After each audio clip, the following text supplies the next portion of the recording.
नमस्कार, मी अर्चना. गावकडच्या रेसिपी या चॅनलवर तुमचं स्वागत. आज मी तुम्हाला पत्ता गोबीची अशी भाजी दाखवणार आहे. बनवायला सोपी, झटपट बनणारी, पण खायला एकदम टेस्टी अशी पत्ता गोबी असा कट करून घेतलेला. थोडं 2-3 हिरवी मिरची आणि थोडस लसूण बारीक करून घेतलेला यामध्ये टाकायचं.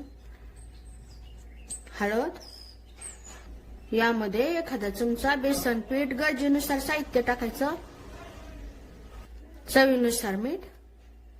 अगोदर सुक्कच असं मिक्स करायचं. त्यामध्ये आता थोडं थोडं पाणी टाकून असं मिक्स करायचं. जास्त पण पाण्याचा वापर करायचा नाही.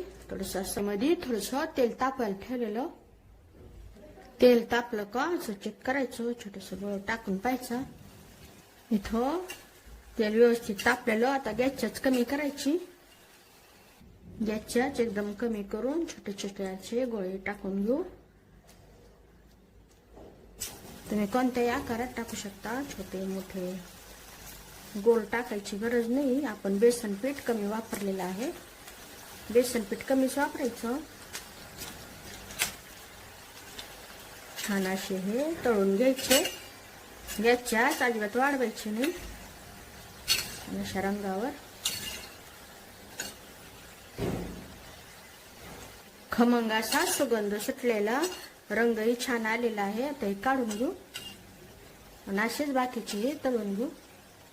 थोडस तेल शिल्लक ठेवलेलं बाकी काढून घेतलेलं. यामध्ये बारीक कट केलेला कांदा. गॅसच्या मोठी ठेवून कांदा व्यवस्थित असा परतून घ्यायचा. कच्चा नाही राहू द्यायचा. हो, कांद्याला व्यवस्थित असा रंग आलेला. गॅसच्याच कमी करायचा. आता यामध्ये आता अद्रक, कोथिंबीर, लसूणचं वाटण एकदम बारीक असं वाटण करायचं. परतून घ्यायचं. यामध्ये हळद, घरगुती मसाला, काळं तिखट परतून घ्यायचं. गॅसच कमीच ठेवायची. यामध्ये टमाटाचा कट करून घेतलेला. सगळं साहित्य तुमच्या आवडीनुसार, प्रमाणानुसार घ्यायचं. थोडस हलक्या हाताने मिक्स करायचं. यामध्ये पाणी टाकायचं. तुम्हाला जसा रस्सा लागतो त्यानुसार पाणी टाकायचं. गॅसच्याच वाढवलेली आहे. यामध्ये रस्स्यासाठी थोडस मीठ. इथं व्यवस्थित अशी उकळी आलेली गॅसच्याच एकदम मंद करायची. यामध्ये टाकून द्यायचं. झालेली आहे.